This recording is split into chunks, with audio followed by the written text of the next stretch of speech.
வணக்கம். அருணகிரிநாதரின் திருப்புகழ். பக்கரை விசித்திரமணி பொற்கலனை விட்டநடை பற்றியனு உக்குர துரகமும் நீப பக்குவ மலர்தொடையும் அக்குவடு பட்டொழிய பட்டுருவ விட்டருள்கை வடிவேலும் திக்கு அது மதிக்க ஒரு குக்குடமும் ரட்சை தரும் சிற்றடியும் முற்றிய பன்னீரு தோளும் செய்ப்பதியும் வைத்தூய திருப்புகழ் விருப்பமுடு செப்பு எனக் கருள்கை மறவேனே இக்கு அவரை நற்கணிகள் சக்கரை பருப்புடனே எல்பொறி அவள் துவரை இளநீர் வண்டு எச்சில் பயறு அப்ப வகை பச்சரிசி பிட்டு வெளரி பழம் இடி பல்வகை தனிமூலம் மிக்க அடிசில் கடலை பட்சணம் எனக்குள்ளூரு விக்கின சமர்த்தன் என்னும் அருளாழி வெற்ப குடில சடில வில் பரமர் அப்பர் அருள் வித்தக மறுப்புடைய பெருமாளே. இப்பாடல் வயலூர் என்னும் திருத்தலத்தில் எழுதப்பட்டது. அருணகிரியார் பழைக்க வச்சுறாரா முருகர். பழைக்க வச்சோன்னு என்ன பண்ணுறாரு? முத்தை தருபத்தி திருநகை அப்படிங்கிற பாட்டை அடி எடுத்து கொடுக்குறாரு. அவரும் பாடிடுறாரு. அதுக்கப்புறம் பாடிய முதல் பாடல் இதுதான் அப்படின்னு சொல்கிறாங்க.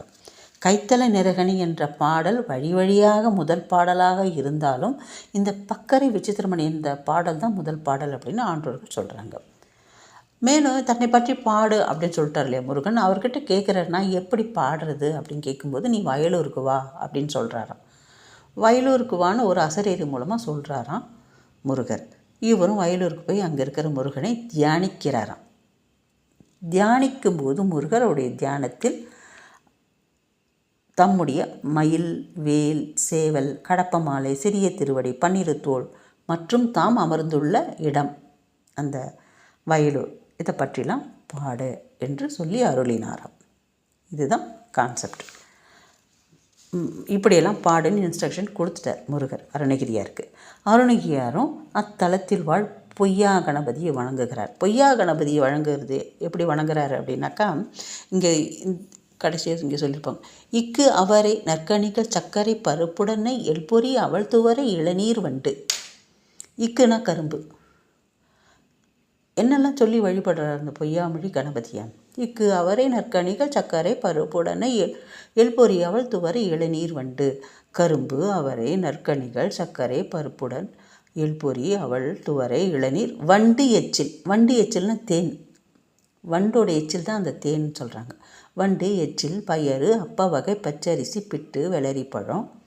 இதெல்லாம் நமக்கே புரியுதில்ல. இடினா மாவு. மாவு பண்டம் என்னென்ன செய்கிறோம் மாவில், அதெல்லாம் இடி பல்வகை தனிமூலம் மிக்க அடிசில் கடலை பட்சணம் எனக்குள் ஒரு விக்கின சமர்த்தன் எனும் அருளாழி. அந்த விக்கின சமர்த்தன் விநாயக பெருமானுக்கு வினை தீர்க்கும் விநாயக பெருமானுக்கு மிக்க அடிசில் கடலை, அதி அற்புத உணவுகள், கடலை பட்சணம் எனக்குள் ஒரு விக்கின சமர்த்தன் எனும் அருளாழி, அந்த அருட்கடலை அப்படின்னு சொல்கிறாங்க. அவர் யார்? வெறுப்ப மலை, அதாவது அருட்மலை அருட்கடலே. வெற்ப குடில சடில. குடிலன்னா வளைந்த, சடிலன்னா சடை. வில் பரம அப்பர் அருள். வில் பரமனா வில் பினாக்கும் அப்படிங்கிற ஒரு வில்லை வச்சுருந்தாராம். பரமர் அப்பர்னா ஈசன். ஈசன்னா சிவன். சிவன் அருள் வித்தக மறுப்புடைய பெருமாளே அப்படின்னா ஈசன் அருளிய திரளோனே. மறுப்புடைய பெருமாளேனா, மறுப்புனா யானை கொம்பு, தந்தனுக்குள்ள யானை கொம்புடைய பெருமாளே. அப்படி விநாயகரை வணங்கி இந்த பாடலை பாடுகிறார். எப்படி பாடுகிறார்? பக்கரை விசித்திரமணி பொற்கலனை விட்டநடை. பக்கரை அப்படின்னா அங்கவடின்னு அர்த்தமா. அங்கவடி எதுக்கு வருதுன்னா, குதிரை மேலே முதுகில் போடுவாங்களாம் உட்காரத்துக்கு முன்னாடி அந்த குதிரை மேலே அதை போடுவாங்களாம். அதுக்கு பேர் அங்கவடியாம். அது எப்படி விசித்திரமணி, ரொம்ப உன்னதமான மணிகள், ரொம்ப உயர்ந்த மணிகளும் பொற்கலன், அப்படியே ஒரு சேனம் பொன்னாலான சேனம் பூட்டப்பட்டிருக்குமா. அப்படி ஒரு அழகான குதிரை. பொற்கலனை விட்ட நடை பற்றியனும். அந்த நடை அப்படிங்கிறது நடந்து வர பட்சி, மிடுக்க உக்கரனை மிடுக்க நடந்து வர. பட்சி எதுனா மயில். இங்கே மயிலை குதிரைன்னு சொல்கிறார். நீ போய் உன் குதிரையில் ஏறிக்கோ அப்படின்னு சொல்லுவோம். குழந்தைகிட்டலாம் சொல்லுவோம்ல, நீ போய் உன் குதிரையில் ஏறிக்கோ, அந்த மாதிரி இங்கே சொல்கிறாரு. நீ போய் உன் குதிரையில் ஏறிக்கோ அப்படின்னா அந்த மயில் அப்படி ஒரு அழகாக நடந்து வர்றதான் உக்கர துரகமும். துரகம் அப்படிங்கிறது இங்கே குதிரையை தான் குறிப்பிட்றாங்க. துரகம்னா கேள்விப்பட்டது இல்லையா நீங்கள்? 4 படைகள் இருக்கும் இல்லையா ஒரு அரசனுக்கு? ரத கஜ துரக பதாதி அப்படின்னு சொல்லுவாங்க. ரதனா தேர்ப்படை, கஜனா யானைப்படை, துரகம்னா குதிரைப்படை, பதாதினா காலாட்படை வீரர்கள், படை வீரர்கள், நாள்படை. அந்த துரகம்ன்றது இங்கே குதிரையை குறிக்கும். உக்கர துரகம் நீப. அந்த குதிரை மாதிரி அழகாக மிடுக்க நடந்து வர மயிலை பற்றி பாடிட்டார். அடுத்தது நீபப். நீபப்னா கடம்ப மலர். நீப பக்குவ மலர் தொடையும் அப்படிங்கிறார். நீபம்னு கடம்ப மலர். அந்த கடம்ப மலர் அழகான மலர் மாலையும். அக்குவடு பட்டொழிய. குவடு என்றால் கிரௌஞ்ச மலையை இங்கே குறிக்கிறது. அக்குவடுன்னு அந்த கிரௌஞ்ச மலையை பட்டொழிய துளைத்தொழிய. பட்டுருவ விட்டருள் கை வடிவேலும். அப்படி வீசினார் இல்லையா, அப்படி அழகாக வீசுகிறாரு. வீசும்போது அப்படியே அது எப்படி அந்த மலையை ஊடுருவி சென்றதாம் அந்த வடிவேல்.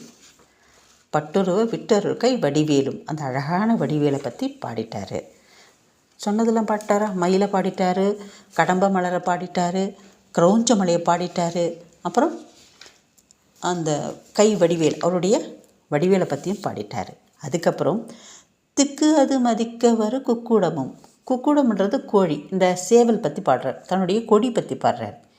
திக்கு அது மதிக்க வரும். திக்குகள்லாம் மதிக்கிற மாதிரி வரும் சேவல். திக்குகள் மதிக்கும்படி எழுந்துள்ள சேவலையும். இரட்டைத்தரு சிற்றடியும். காத்தருளும் சிற்றடிங்கிறார். அவருக்கு சண்முகம் இருக்குது, 12 தோள்கள் இருக்குது, பறந்து விரிந்த மார்பு இருக்குது, எல்லாம் இருந்த அந்த முருகர் காலை சிற்றடி அப்படி சொல்ல. ரொம்ப குழந்தை மாதிரி திருவடி வச்சுருக்காராம். குழந்தை திருவடி வச்சுருக்காரு, சிற்றடி அப்படிங்கிறாங்க. எதனாலன்னா நம்ம போய் கெட்டியாக பிடிச்சிக்கணுமா அந்த சிற்றடியை. நம்ம பக்தர்கள் போய் பிடிச்சிக்கிற அளவுக்கு பக்குவமாக இருக்கான் அந்த சிற்றடி. அதனால தான் அது சிற்றடின்னு பேர். இவ்வளோ பறந்து விரிந்த தோள்கள் அப்படி சொல்ல, முற்றிய 12 தோளும் சொல்கிறார் அடுத்த அடியில். ஆனால் இந்த திருவடியை எதற்காகனா சிக்கனை பிடித்து கொள்ள ஏதுவாக இருக்கக்கூடிய முருகனின் திருவடி குழந்தை திருவடி அப்படிங்கிறார். ரட்சை தரும் திருவடியும் ரட்சை தரும் சிற்றடியும் முற்றிய 12 தோளும். முற்றிய 12 தோளும் நல்ல வலிமை மிக்க பறந்து விரிந்த 12 தோள்கள் அப்படிங்கிற. செய்ப்பதியும் வைத்துயர் திருப்புகழ். செய்ப்பதினா இந்த இடத்து அவர் வாழற இடம் எது? வயலூர். அந்த வயலூரின் வைத்துயர் திருப்புகழ், அதுக்கு திருப்புகழ், உயர்ந்த திருப்புகழ் அப்படின்னு. விருப்பமோடு செப்பு. இவ்வளோத்தையும் சொல்லி இதுக்கு திருப்புகழ்னு பேர் வை. விருப்பமோடு செப்பு என எனக்கருள் கை மறவேனே. இப்படி சொன்னதை நான் மறக்க மாட்டேன். செப்பு சொல்லுக என்று அருளியதை நான் மறவேனே அப்படின்னு சொல்கிறார். இவ்வளவும் சொல்லி இதுக்கு திருப்புகழ் பேர். எவ்வளோ அழகாக எழுதியிருக்காரு. நீங்கள் ஒரு திரைப்பட பாடல் கேட்டிருக்கலாம், அது வாலி எழுதியிருக்காரு. அந்த பாடல், மதுரையில் பறந்த மீன்கொடியை உன் கண்களில் கண்டேனே, போரில் புதிமகிழ் புரிந்த சேரன் வில்லை உன் புருவத்தில் கண்டேனே, தஞ்சையில் பறந்த புலிக்கொடியை உன் பெண்மையில் கண்டேனே, இவை 3ம் சேர்ந்து தோன்றும் உன்னை தமிழகம் என்றேனேன்னு பாடியிருப்பார். மானுட வாழ்வியல், அதாவது இன்ப வாழ்வியல். இது மானுடத்துக்கான இன்ப வாழ்வியல் இல்லையா. ஒரு தலைன்னு ஒரு தலைவியை பார்த்து இப்படி பெருமிதமாக மதித்து உயர்த்தி பாடுறான். அது மூவேந்தர்களுடைய கொடியும் கொடியில் இருக்கும் சின்னத்தையும் அந்த பெண்ணுக்கு ஒப்பாக பாடுகிறான். இது அந்த தமிழில் ஒரு சிறப்பு இருக்குது. ஆனால் இங்கே அனைத்து உயிரினங்களையும் காக்கவல்ல, மனிதர்களையும் சேர்த்து அனைத்து உயிரினும் காக்கவல்ல பரம்பொருளை பற்றி பாட வேண்டிய பொறுப்பு அருணகிரியாருக்கு. அத்துணை சிறப்புகள் உள்ள வல்லமையை போற்றி பாடிய திருப்புகள் எத்துணை சிறப்பாக இருக்க வேண்டும் என்பதற்கு இந்த பாடல் ஒரு சிறந்த எடுத்துக்காட்டு. இந்த பாடலில் வரும் தமிழ் மொழியின் வளத்தையும் அருணகிரியாரின் பக்தியையும் சிறந்த பக்தியையும் இது ஒரு சிறப்பாக எடுத்துக்காட்டுது. இதை வளரும் சந்ததியினருக்கு நாம் எடுத்துக்கொண்டு போவது ஒரு சிறந்த வழிகாட்டு, சிறந்த ஒரு வழிகாட்டுதல் இல்லையா. அதற்காக தான் இந்த பதிவு. பக்தி ஒரு பக்கம், இறை அன்பு ஒரு பக்கம், பக்தியை பறைசாற்றுதல் ஒரு பக்கம், முருகனுடைய பெருமையை பற்றி பேசுதல் ஒரு பக்கம் அப்படின்னா, அருணகிரியார் இந்த தமிழ் மொழி பற்றையும் அவருடைய அந்த நடை எவ்வளோ அழகாக எழுதியிருக்காரு. படிக்கவே நமக்கு ரொம்ப ஆர்வமாக இருக்குது. அந்த நடை அவ்வளோ அழகாக இருக்குது, பாடுவதற்கும் ரொம்ப இனிமையாக இருக்குது. இப்படியாக இந்த பாடல் நாம் போற்றி பாட வேண்டும். திருப்புகழையே போற்றி பாடம். முருகரே இதுக்கு திருப்புகழ்னு பேர் வையின்னு சொல்லியிருக்கார். இதோடைய கருத்து, அங்கவடி அழகிய மணி சேனம் இவைகளை பூண்டு அழகாக நடக்கும் மிடுக்கான மயிலான குதிரையும் கடம்ப மலர்களையும் கிரௌஞ்ச மலையை துளைத்த வடிவேலையும் திக்குகள் மதிக்கும் சேவலையும் வயலூரியும் வைத்து திருப்புகழ் பாடுக என்று எனக்கு அருளியதை நான் மறவேன். கரும்பு, அவரை, அப்பம் முதலிய உணவு பட்சணங்களை கொள்ளும் விக்கன சமர்த்தர் என்ற பெயர் கொண்ட அருட்கடலே, அருள்மலையே, வளைந்த சடையுடைய ஈசனின் திரளோனே, யானை கொம்புடைய பெருமாளே, எனது தாள் சரண் என்று பாடுகிறார் பாடல். தேங்க்யூ.